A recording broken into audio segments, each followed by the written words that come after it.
Un cordial saludo.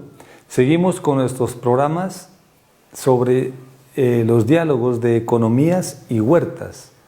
Este es el programa número 4 y vamos a trabajar el título La economía y el poder.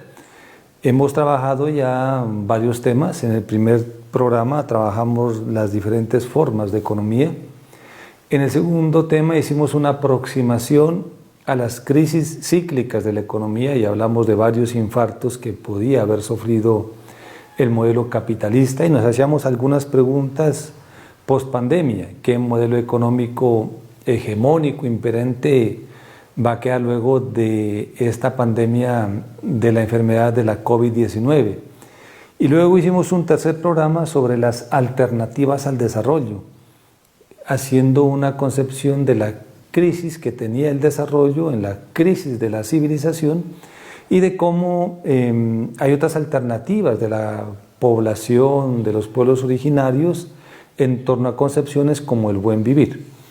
Hoy vamos a trabajar el tema de economía y poder y vamos a hacer una exposición de la relación que existe en cómo los sectores económicos son los que realmente llegan a tener el poder político en los diferentes escenarios de los modelos económicos, sociales y políticos.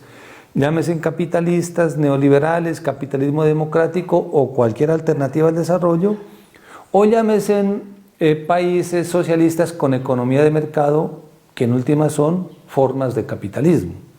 Y vamos a comenzar con esa segunda apreciación, economías y poder.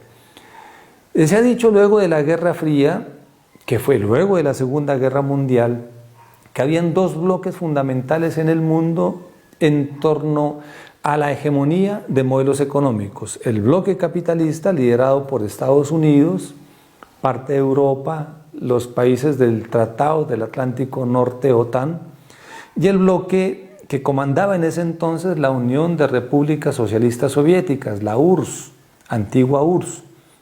Pero luego que en la URSS se dio la perestroika con Gorbachov en los 80, y luego que la China comunista asumió una estrategia de mercado, en últimas quedó un solo modelo económico imperante y hegemónico en el mundo que se llama capitalismo en sus diferentes formas. Porque lo que antes se venía pensando que era un modelo socialista, al entrar la economía del mercado, deja de ser eminentemente una economía socialista que inicialmente se plantea como una economía centralizada y de regulación altamente estatal, con alta concentración del poder y nacionalización de los recursos, a que el mercado domine la ley de la oferta y la demanda. De tal manera que el modelo imperante en el mundo, cualquier visión político-ideológica, es el modelo capitalista en sus diferentes expresiones. Ojo, el capitalismo verde, el capitalismo democrático, el capitalismo abierto neoliberal, el capitalismo a escala humana, sus derivaciones de desarrollo humano sostenible, desarrollo rural integral, desarrollo endógeno, desarrollo alternativo, todas son sinónimos de una sola cosa, capitalismo. Explicado de que el modelo imperante es el capitalismo y explicado de que hubo en el anterior siglo una expresión para asumir otra forma de poder y modelo económico como el modelo socialista, tenemos que decir que la economía y el poder son una sola y que en el capitalismo como modelo hegemónico lo que más impera, lo imperativo, lo importante, lo sustancial, lo más importante es el cash money, la plata, el dinero, el capital. Todo se deduce en este modelo económico al amasamiento de grandes fortunas de recursos económicos a través de la mercancía, a través de la ganancia, para en esa forma de acumulación tener una posibilidad de poder. De allí que la primera concepción de poder equivale a plata. Primera concepción de poder a ganancias. Primera concepción de poder, a dividendos, a utilidades. La mayoría de universidades en el mundo, la mayoría del sistema educativo enseñan normas de contabilidad, normas empresariales, carreras fundamentales a ganar plata. Hay grande cantidad de gente, incluso en nuestro municipio, en el departamento y en Colombia, dando cátedras de libertad financiera con los multinivel o de libertad económica a través de una cantidad de literaturas como Hágase rico en 30 días o Pare de sufrir, etcétera, etcétera. Ese tipo de situaciones en donde lo más importante es el capital y la acumulación es una forma de expresión de poder donde ponen el dinero como primer fuente de acumulación y como primera expresión de dominio. De allí que en el sistema capitalista, poder igual plata, plata igual a ganancia, ganancia igual a actividad mercantil y por supuesto a toda la actividad económica que deriva de la utilización de unas fuerzas productivas, de unos medios de producción para seguir obteniendo ganancias, utilidades y acumulación. Esa forma de poder económico es la que lleva pronto a diferentes empresarios que comienzan a acumular mucha más plata, mucho más dinero, a asumir otras expresiones de poder, como es la expresión del poder político. El poder político, por eso, obedece a una defensa de una acumulación del poder dinero, del poder capital, del poder rentístico, que permite en el Estado, en el gobierno, en el Congreso, regular en primera instancia todas las dinámicas fundamentales de defensa del acumulado. En el programa quinto, en el próximo programa, vamos a hablar de economía y violencia y vamos a hablar un poquito sobre este tema de cuál es la acumulación originaria del capital y que lamentablemente quienes acumularon originariamente capital hace muchos años lo hicieron de manera violenta. Por eso también hay que decir que esta forma de modelo económico es eminentemente violento y lo vamos a decir en el quinto programa. Pero volviendo a lo que estamos comentando, si la primera expresión de poder es la plata, la acumulación, la segunda expresión de poder tiene que ver con lo político, lo ideológico, la regulación del gobierno, la regulación del Estado y por supuesto todo lo que se genere en cuanto a política pública o política estatal.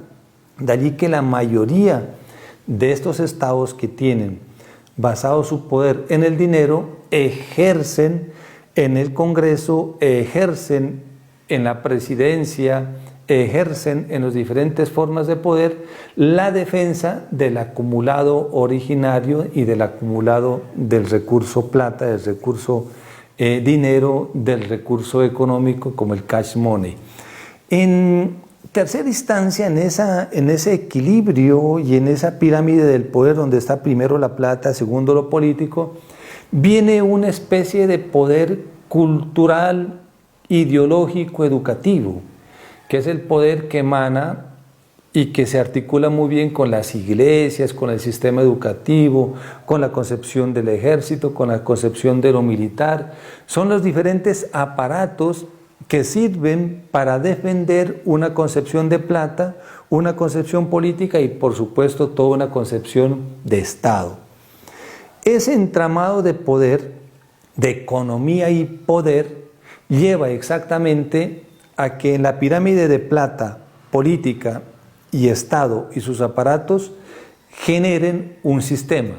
Ese sistema, por supuesto, sigue dando un ciclo de mayores ganancias, sigue dando un ciclo de mayores fuerzas de poder y sigue consolidando una apreciación de que todo el poder se basa en la economía, se regula a través de la política y se defiende a través de la iglesia, la educación, los aparatos masivos de medios de comunicación y el ejército tomado como defensa de la soberanía de una forma política y de una forma de poder.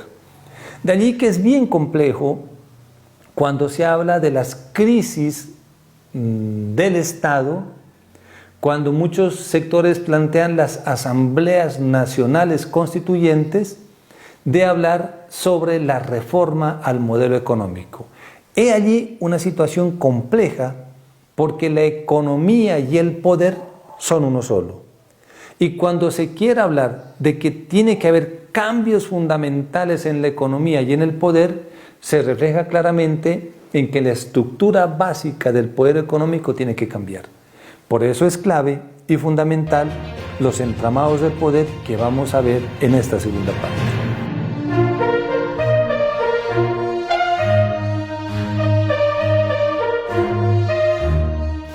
Exactamente, Michel Foucault, un filósofo muy importante de pensamiento crítico, nos habla del entramado de poder. Pero él se refiere no al poder que miramos anteriormente, economía política Estado, economía política defensa, economía política religión, ejército. Michel Foucault hablaba de un entramado de poder de los diferentes escenarios de poder de toda la sociedad que se entrelazan, se articulan, pueden mover toda la estructura y el entramado de poder. Imaginémonos un tejido. Ese tejido, si se mueve en un punto, se mueve todo el tejido. Eso quiere decir que en determinado momento, si hay fuerzas individuales y luego va siendo colectivas que pueden mover todo el tejido, todo el entramado del poder se puede mover. ¿A qué se refiere Michel Foucault en su concepción de los sujetos de poder? Se refiere exactamente a que muchas expresiones de la sociedad pueden generar visiones de poder a través de la articulación de diferentes fuerzas y composiciones que pueden llegar a mover todo el entramado, a mover todo el tejido. Bajo otra concepción de otros teóricos que deconstruyen esta concepción de la modernidad que está en crisis, acuérdense que en varios programas hemos dicho que todo lo que concebimos como moderno está en crisis. He escuchado coloquialmente decir, es que esa casa no es moderna, ese vestido no es moderno, ese carro no es moderno. Y tal vez no estamos cayendo en cuenta que estamos en una grave contradicción. La modernidad dejó de ser. La modernidad está en crisis. La modernidad es lo que nos ha llevado a esta gran crisis de la civilización, en donde se puso de primero el poder de la plata, el poder de la política y el poder del Estado, y se dejó de lado el poder de la naturaleza, el poder de la tierra, el poder del pensamiento mágico, el poder del buen vivir. Esta crisis de la civilización que nos llevó a una visión equivocada del poder y la economía es la que nos tiene hoy pensando en qué va a ser de aquí en adelante la expresión de poder. ¿Recurrimos a Michel Foucault en el entramado de poder? ¿O recurrimos a otros teóricos como Boaventura de Sousa Santos, un teórico muy importante del pensamiento crítico, quien dice ahora que hay diferentes versiones de poder desde los movimientos sociales, desde las organizaciones sociales, los movimientos campesinos, los movimientos indígenas, que son poder desde ya en su territorio, y que todas esas otras formas de poder del capital, de la política y del Estado fueron con base en tener a esas otras formas de poder bajo una égida de dominación o hegemonía, que no se ha podido interpretar para que esas hegemonías emerjan. Por eso Boaventura de Sousa Santos habla de las sociologías emergentes, y son esas diferentes formas de poder que en determinado momento pueden ser poder alternativo, poder social, poder político, poder en defensa de la vida, y que lamentablemente en los últimos 30 años han sido perseguidas bajo otros criterios porque se considera que son altamente riesgosas o peligrosas. Sin embargo, Boaventura de Sousa Santos dice que esas expresiones de poder de los movimientos sociales se consideran desde la visión epistemológica, o sea que allí, además de poderes fácticos, económicos, sociales, economías propias, hay saberes. propios, fundamentales, importantes, y que allí se generan las famosas epistemologías del sur. Y él habla del sur global, no del sur, de los que estamos al sur geográficamente, sino de los excluidos, de los desiguales, de los marginados en el mundo que hace rato se están haciendo sentir poder. Por decir algo muy claro, la gran cantidad de movilizaciones esta semana en Nueva York, en Estados Unidos, pero que hace 6 meses estaban en Chile, en Europa, en Oriente Medio, de diferentes comunidades exigiendo paz, exigiendo la terminación de la violencia, exigiendo acciones contra el cambio climático, exigiendo acciones en defensa de la naturaleza, nos dan las pistas de que estamos ante otra concepción y visión del poder, muy probablemente del poder del entramado puntual que hablábamos de Foucault. Pero hablando también de las concepciones de Boaventura de Sousa Santos, de otras formas de poder, tenemos que decir, como lo estábamos concluyendo en las crisis de la civilización, que esas formas de poder basadas en el capital, en la política y en la defensa del capital, la política de unos cuantos, nos están dejando claro hoy en día que hay una inmensa desigualdad. Y esa inmensa desigualdad tiene que ver con lo siguiente: la organización Oxfam de Inglaterra tiene diferentes análisis e informes anuales sobre la desigualdad en el mundo y nos dice en sus diferentes informes que solo 8 hombres, ni una mujer, 8 hombres en el mundo tienen el ingreso de 4.000 millones de personas. Somos 8.000 millones de habitantes en este mundo aproximadamente, en términos redondos, redondeando la cifra. Y la mitad de esa población mundial, los ingresos de la mitad de esa población, o sea 4.000 millones de personas, la tienen 8 hombres en el mundo. 8 hombres, 8 grandes ricos en el mundo tienen los ingresos de 4.000 millones de personas. Ese es un dato exorbitante que no se compara absolutamente nada con la concepción de igualdad, equidad y justicia social.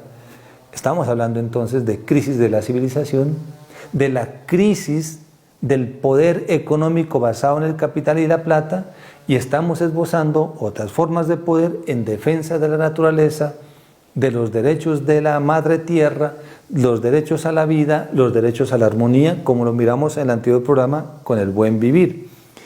Pero una cifra que debe causar asombro, además de la que acabo de dar, es la que dice la Organización para Alimentos de Naciones Unidas, la FAO, y la Organización Mundial de la Salud, la OMS.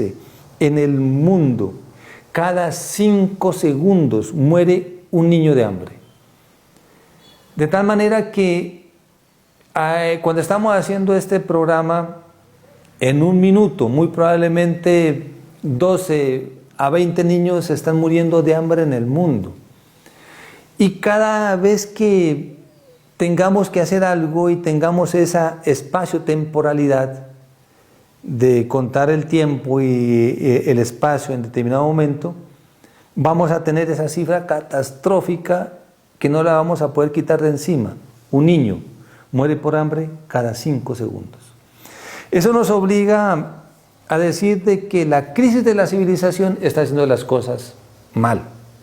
Porque en el mundo cada año mueren 6.300.000 personas por hambre.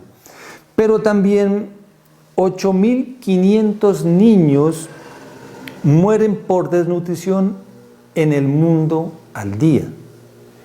Cifras de desnutrición, de hambre, de miseria, que nos obligan a decir que el hambre en el mundo es otra pandemia mucho más grave que la presentada por la enfermedad de la COVID-19. Así como habrá una gran cantidad de familias en el mundo que no tienen agua potable o que no tienen dónde hacer sus necesidades básicas en el día, o que no tienen techo en donde vivir, mucho menos no tienen cómo ir a su educación en las escuelas y colegios. Esas otras pandemias de la falta de agua, de la falta de servicios públicos, de la falta de alimentación y comida en el mundo, de la falta de techo y de la falta de escuelas, son otras pandemias mucho más grandes, muchas más graves que la vivida en el COVID-19. Podemos entonces concluir en este programa de Economía y Poder, y es que no todo lo que signifique plata significa un poder integral, un poder equitativo, un poder justo o un poder que pueda conllevar a un Estado, a un país, a una nación a la prosperidad. Para no hablar de desarrollo, porque es una categoría que ya le hicimos una pequeña crítica en el tercer programa, en el programa anterior. Por eso, cuando se habla de otras formas de poder y cuando se habla de una Asamblea Nacional Constituyente, se está convocando realmente a que la sociedad piense en las otras economías para disminuir las brechas, la desigualdad, para que de alguna forma los que más tienen dinero, los que más tienen plata, sean solidarios con los que menos tienen plata, a través de una carga impositiva o unos impuestos mucho más fuertes dirigidos a los que más tienen plata, y que realmente esa expresión de poder del entramado, de los movimientos sociales, organizaciones indígenas, campesinas, comunitarias, de jóvenes, de mujeres, de artesanos, de comerciantes, sean los que realmente puedan aportarle al desarrollo integral de la nación. Economía y poder bajo una alternativa muy diferente en torno a sobrellevar desde los movimientos sociales y organizaciones una posibilidad diferente de basar su poder no solo en la plata, sino en la integración, en la solidaridad, en la equidad y la justicia social. De esta manera vamos cerrando este programa número 4 de Economía y Poder. Las invitamos a que a través de las redes sociales nos aporten, nos sugieran, intercambiemos diferentes expresiones. En los próximos programas vamos a tener un programa más sobre economía y violencia, y los próximos programas del 6º hasta el 10 vamos a entrar directamente en los diálogos, para que no sean monólogos, por supuesto. Estos diálogos vamos a tener invitados nacionales e internacionales a través de plataformas virtuales, para que redondeemos esos primeros 5 programas, que son las otras economías o economías propias, las crisis cíclicas del capitalismo, las alternativas al desarrollo, economía y poder y la economía y la violencia. De tal manera que los invitamos, por supuesto, en los próximos programas con nuestros invitados nacionales e internacionales, a que ustedes también tengan este espacio de interlocución, de análisis, y que nos podamos integrar en esos diferentes temas. Que tengan un saludo muy cordial, que pasen un buen día y muchas gracias por escucharnos en esta oportunidad.